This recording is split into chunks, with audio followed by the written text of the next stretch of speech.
All right. I absolutely love that scene from the third and final of the 3 Indiana Jones movies. Let's all agree there's 3, right? Okay. So in this scene, if you remember the part of the story, Indiana Jones has to walk on air, right? Jesus walked on water, Indiana Jones has got to walk on air. He's got to cross this chasm, and he has to trust his dad, James Bond, to do it, okay? He's going to make this leap, this kind of leap of faith. And everyone talks about, the leap of faith of Indiana Jones. That's not what gets me. What does Indiana Jones, the great Indiana Jones, do once he crosses the chasm? He throws stones across it, right? Why? So when he comes back, he can see it. I can think of no better example of human trust than that. Because we all do it. Trust is tough. And Indiana Jones has to trust his dad. But then coming back, does he want to trust his dad again? No, he wants proof, right? He wants to put the sand out so he knows he doesn't have to do that again. Well, trust is like that, right? We may have a moment of great trust in a family member or great trust in God, and we go through that journey, and it's difficult to trust. Man, I don't want to do that again. Throw sand over the bridge. Well, trust is hard, but yet trust, and while we're talking about it, trust shapes our worldview. It shapes how we see other people. It shapes the decisions we make. And that's why we've been kind of studying this idea of trust. Now, last week, we started off with this phrase that's been making the rounds recently, trust the science. And last week, we said based on history and based on kind of the genesis of science, that it's not to be trusted. That's not the point of science. Science is to ask questions, make a hypothesis, test that hypothesis, verify results in such a way that someone else can repeat it. That's science. It's not about trust. It never was about trust. In fact, science started in the church with a purpose. And that purpose was to explore God.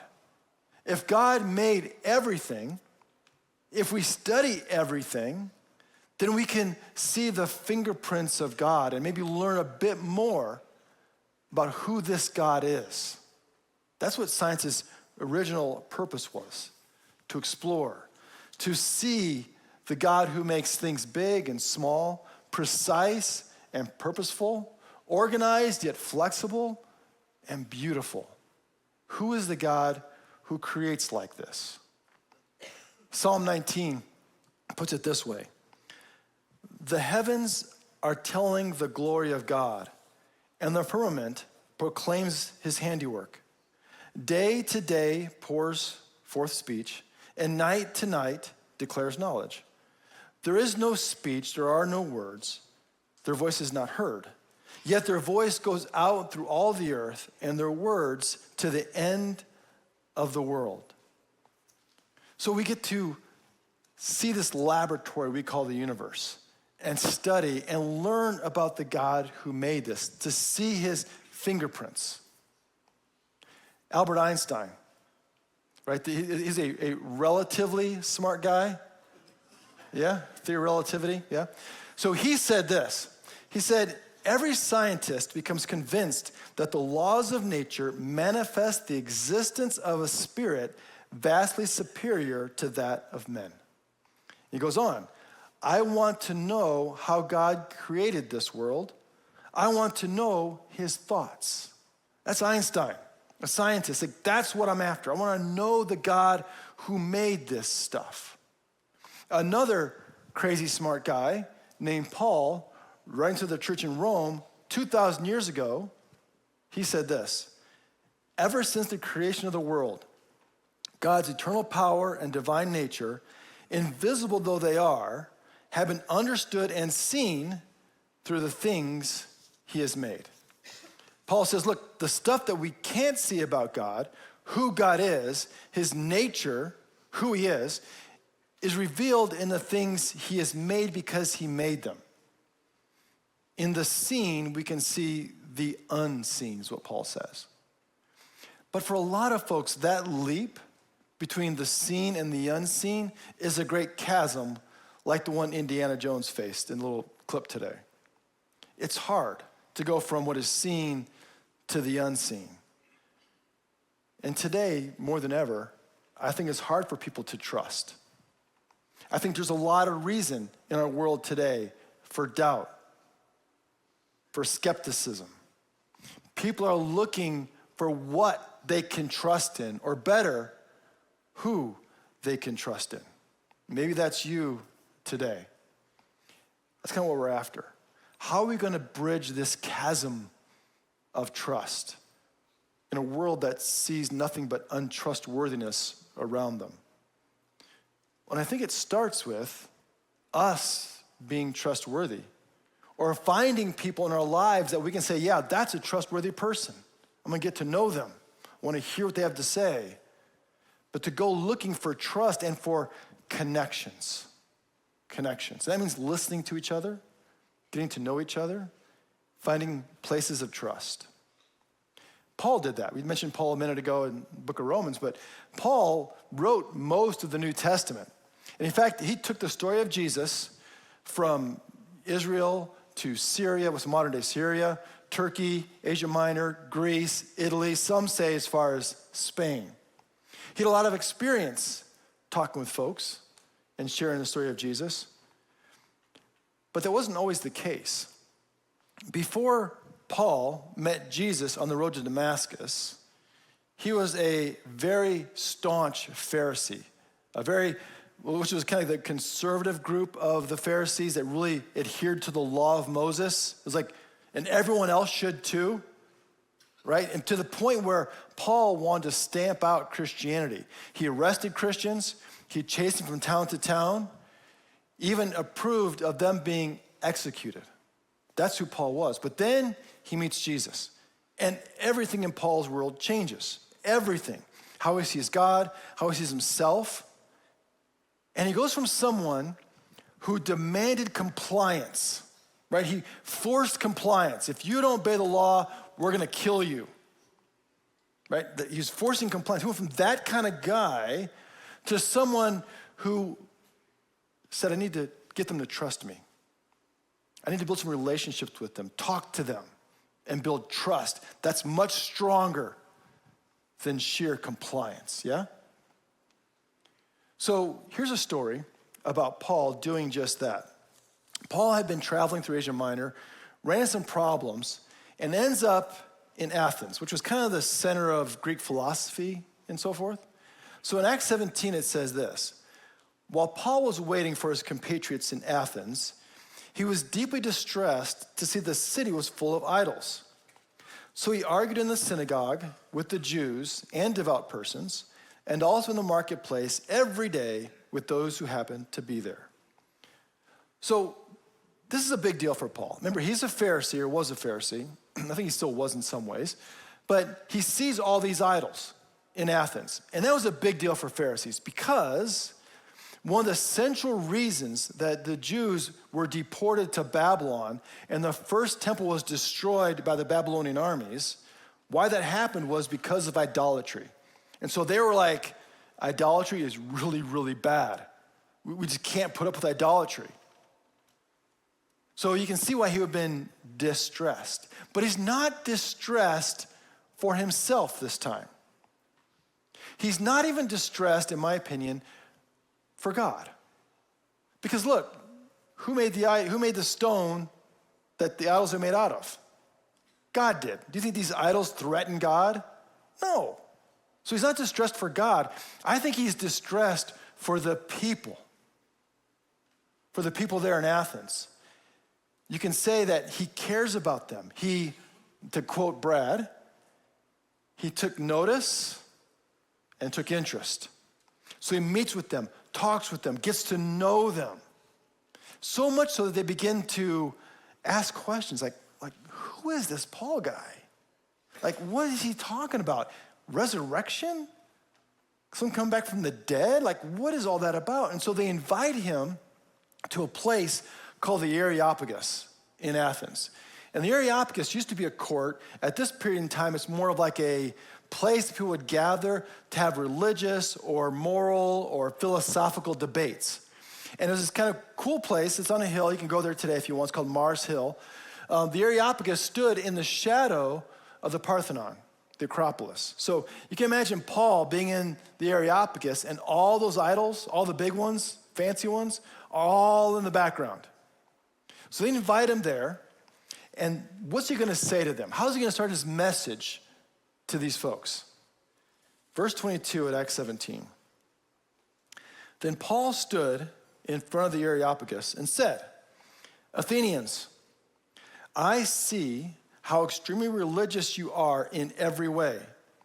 For as I went throughout the city and looked carefully at the objects of your worship, I found among them an altar with the inscription, to an unknown God. What therefore you worship as unknown, this I proclaim to you. That's insane. That's crazy.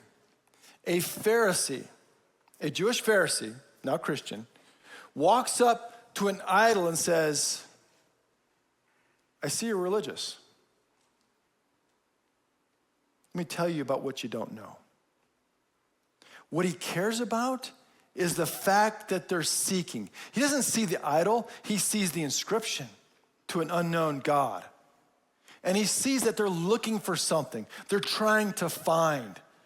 And he steps in that gap and says, let me tell you about that very God that you're seeking. The God who made the world and everything in it, including the stones that made that thing. And that God who came to this earth. And the God who rose his son from the dead. You see, I think like Athens, there are a lot of folks that are searching today. There are a lot of folks that are looking for someone to engage with them, someone that they can trust, someone who is trustworthy, someone who can help them kind of close that gap between the seen and the unseen. So to help with that, I thought we'd spend some time to look at 3 ways that we can kind of show, even to ourselves maybe, that our belief in God is reasonable, that the gap isn't as big as we might think it is. We'll go, again, look at 3 today, and then we're going to really get specific next week about this topic, okay, about how we can know more about the God who puts his fingerprints on the universe. Okay, so for the first one, is an old one. It's very, very basic, and they get more specific as we go through this. You'll see here in a second. But first one goes back to Athens, to Aristotle, 4th century BC, who believed that when you looked at the universe, that there's got to be something that pushed. Something started it, a first cause. He called it a prime mover, not as in like a moving company, but like the first moving thing. Something had to get this thing going. So take, for example, we have the Hubble telescope, now the James Webb telescope, Roman telescopes being built right now. But you look at the universe, and scientists say that the universe is expanding. It's just like getting bigger and bigger and bigger and bigger with these beautiful images of these distant galaxies and planets and stars and all that stuff. But it's growing. If the universe is expanding, what does that mean? It started somewhere. It had to start someplace to expand from. So what gave the entire universe a push? What got it moving? What got it going? It had to come from outside the universe to push it to get it moving. You see where I'm going? Okay, more simple example. How many of you like bacon? BLTs for lunch? There you go, BLT for lunch. I got someone listening now. Okay, I'm just kidding. I'm teasing. All right, you got a BLT for lunch. Do you put raw bacon on your BLT? No, you gotta cook your bacon, right? When you cook your bacon, and by the way, cooked bacon doesn't bend. Okay, can we agree on that? Cooked bacon snaps. Doesn't bend, that's not bacon. You gotta snap your bacon. All right, so you're gonna make your snappy bacon. So you put it in the pan. Gotta get the pan hot to cook the bacon. So they put the pan on the stove. The stove's gotta get hot. How's it get hot? Electricity, probably. Okay, so that comes from APS at a price, okay? So you got your bacon in the pan gets hot from the stove gets the energy from, let's say, solar panels. Where do they get their energy from? The sun, where's it get its energy from? Fusion, molecules smashing together, right? Who got that started? The universe. Who started that? You see where I'm going? It's like a kid. You know, kids that go, Dad, Mom, who made God? It's that question. Like, if you keep going back, who said push? And, by the way, is still pushing. If you go back to maybe high school chemistry, you maybe studied the second law of thermodynamics. Like, dude, it's summertime, back off, right? Okay, law of entropy. Law of entropy says that systems, if you don't supply energy to them, they tend to a state of disorder. That's all it says, right? Basically, if you got a system, put energy into it, it continues. If you don't, it falls apart. Okay, you got maybe teens at home, young kids at home. Let's say they got a room. Okay, they got their own room. Okay, you go to their room, you close the door for a month and add no energy to the system. You don't say, hey, clean your room. Hey, go clean it up. You don't say anything. You just close the door. What happens to the room? It tends to a state of disorder. Someone said chaos. Yes. It tends to a state of disorder. Okay, that's what happens to a system. Like you, for example. Look at your high school photo and your photo today. Tends to a state of disorder. Except my wife. She does not obey the laws of entropy. She looks just as good today as when I met her 30 years ago, okay? True story. All right, but you see what I'm getting at here? So there's an outside something, Aristotle said, that pushes, that puts energy into the system, okay? And that something has got to be eternal, non-dependent, uncaused, self-reliant, non-contingent, all-powerful for the universe to work. That's what he said. The prime mover. And by the way, kids, if there's kids in here going, dude, I don't know what he's talking about, take this with you, okay? Kids, if your parents say to you today, hey, clean up your room, all you gotta say is this: Mom, Dad, I am simply proving the existence of God. Okay, true story. Okay, the second bridge that we're gonna use to close this gap is, again, more personal to us. And this one is our internal moral compass.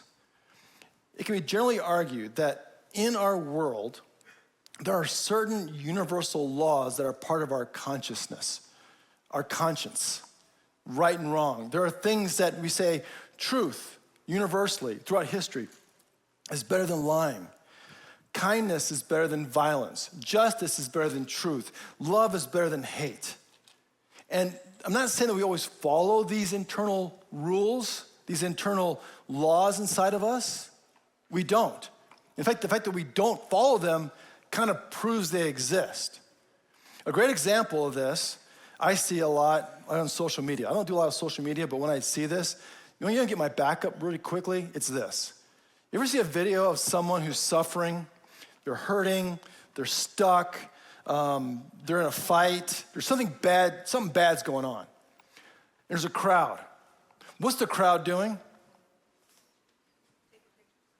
Right, they're videotaping. They're not helping the person. Put down the dadgum phone and help them. And yes, I just used the word dadgum, okay? So I was in Georgia for a while. But the thing is that, like, help that person. Help them. Don't sit there and just record it to post later. Get involved. That's part of that universal idea that helping someone is important and what we should do.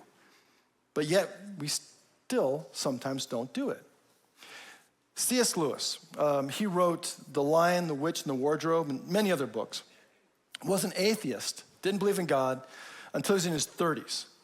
And he got to know Jesus actually through a friend of his, J.R.R. Tolkien, who wrote The Lord of the Rings and The Hobbit. C.S. Lewis, after becoming a Christian, learning to trust Jesus, he did a series of lectures during World War II from 1941 to 44.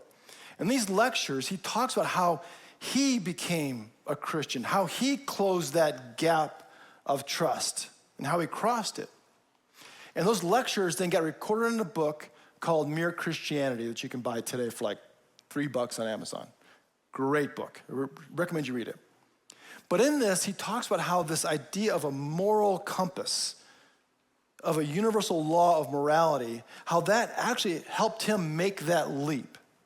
He says in Mere Christianity, he says, if a good God made the world, why has it gone wrong? And for many years, I simply refused to listen to the Christian answers to this question. Because I kept on feeling whatever you say and however clever your arguments are, isn't it much simpler and easier to say that the world was not made by any intelligent power? Aren't all your arguments simply a complicated attempt to avoid the obvious, that there is no God? He's like, I look at the world and look how bad and cruel and terrible it is. It's so easy just to say then, no God would do this. There is no God because the world's bad. Have you heard that before, that argument before? That was C.S. Lewis' reason for not believing in God. But then he goes on. But that threw me back into another difficulty. My argument against God was that the universe seemed cruel and unjust. Get this. But how had I gotten the idea of just and unjust? Right? He's like, look at the world, go, this is bad, this is cruel, this is terrible. How do I know that? Like, how do I know that this world's so bad? Like, I'm in it. How do I know that? Like, where's that information come from? He said, a man does not call a line crooked unless he has some idea of a straight line. What was I comparing this universe with when I called it unjust? Right? If you can see all these crooked lines, how do you know what's crooked? Unless you know what a straight line looks like. She's like, how do I know the world's unjust if I'm part of it? Like, how do I get this idea that this is wrong? That good is better than evil? That just is better than unjust? How do I know that? He ends with this. If the whole show was bad and senseless, from A to Z, so to speak, why did I, who was supposedly part of the show, find myself in such a violent reaction against it? A man feels wet when he falls into water because a man is not a water animal. A fish would not feel wet. It's like, look, I see all this and I know it's wrong because something told me it's wrong. Something inside of me, something was put inside of me to let me see that this is unjust, to let me see that this is evil and wrong. And that outside conscience, that outside moral compass comes from God. And that was the leap that C.S. Lewis was able to make in his journey to be with Jesus. Again, Paul in Romans says the same thing. When Gentiles who possess the law do instinctively what the law requires, these, though not having the law, are a law to themselves. They show that what the law requires is written on their hearts. Who puts it there? God puts it there. That's the same thing C.S. Lewis is saying. To which their own conscience also bears witness. And their conflicting thoughts will accuse or perhaps excuse them on the day when, according to my gospel, God, through Jesus Christ, will judge the secret thoughts of all. God put it there. That's what C.S. Lewis says, what Paul says. So it's in you. You have that right now. You have evidence of God in you because he put it there. Okay, the third bridge is the most personal bridge. And one that we, I think, too often overlook or dismiss. And that is your personal experiences with God. Too often, I think folks dismiss them as coincidence, or they forget them, or they feel that they shouldn't say anything about them, that they don't trust them. But the reality is, your experiences matter. In fact, let me ask this question. What is more real in this world than your experiences? How you see the world, how you engage with it. That is the most real it gets. And the fact that God is still active speaks to that, right? How many believe here that Jesus is still alive? Yeah, he's still alive, right? Therefore, he's still teaching. He's still involved. In Matthew 20, he says to the disciples, behold, I will be with you always to the very end of the age. That means today. He's with you today. So it wouldn't be surprising then that he's still teaching you and me, that he's still involved in our lives, still doing stuff, still active, right? He said he would be. So we shouldn't dismiss the fact that he's part of our stories and share that story with other people. In Acts, or in the book of John, there's a great story about this. There's a guy who's blind from birth, always been blind. And he meets Jesus. And Jesus makes some mud and heals this guy of his blindness. Now he can see. And folks around him, the crowd, the mob, if you will, are all like, no, that's not him. Didn't happen to him. That's not the guy. He's like, hey, I'm the guy. I was blind, now I see. Like, no, that doesn't happen. Couldn't be you. He's like, no, it's me. Well, the religious leaders bring this guy in to talk to him because Jesus healed him. They don't like Jesus. So they bring him in. They say, nope, this didn't happen to you. It's like, yeah, it did. Jesus put some mud on my eyes and he healed me. Well, where is he? He's like, I don't know. So they kick him out. Bring his parents in. What do his parents do? Don't ask us. Like, we don't get in trouble. Talk to him. He's him. Like, leave us out of it. So he can't trust the parents, which is kind of sad. Poor guy's like all by himself now, right? So they bring him in again to talk to him and try to get him to change his story. And in John 9, it says this. So for a second time, they called the man who had been blind. And they said to him, give glory to God. We know that this man, Jesus, is a sinner. He answered, I do not know whether he is a sinner. One thing I do know, that though I was blind, now I see. That's my story. I was blind, now I see. You figure it out. You deal with that. But that's what I believe. That's what I trust in. I was blind, now I can see. And in him seeing, we get to see the unseen power of God. So when you look at these stories, your stories, the evidence of God in creation, the fingerprints of God, your moral compass, all these little stories begin to add up and pile up and begin to coalesce to where that gap begins to shrink. But it comes back to you and me. Because for a lot of people, the only experience they're going to have with Jesus is you. And so we need to be trustworthy. Let me give you an example of this. So years ago, I was teaching a class in Georgia. And this was probably 20 years ago. It was like a Sunday school class. And it was a suit and tie class, I called them. So everyone there was probably 45 or older, suit and tie, very formal class, and I was like fresh out of seminary, and I'm teaching this class we're looking at kind of doctrine and stuff. So we're talking about resurrection of Jesus. And I don't know what I was thinking. I was just new, I guess, but I thought, I'll do an experiment. So I said, we're talking about resurrection. Anybody here in our class, probably like 50 people, anybody here seen a resurrection? And I expected nobody. I mean, I kind of thought that, no one would say, yeah, no one, except someone did. Raised his hand. His name was Tom.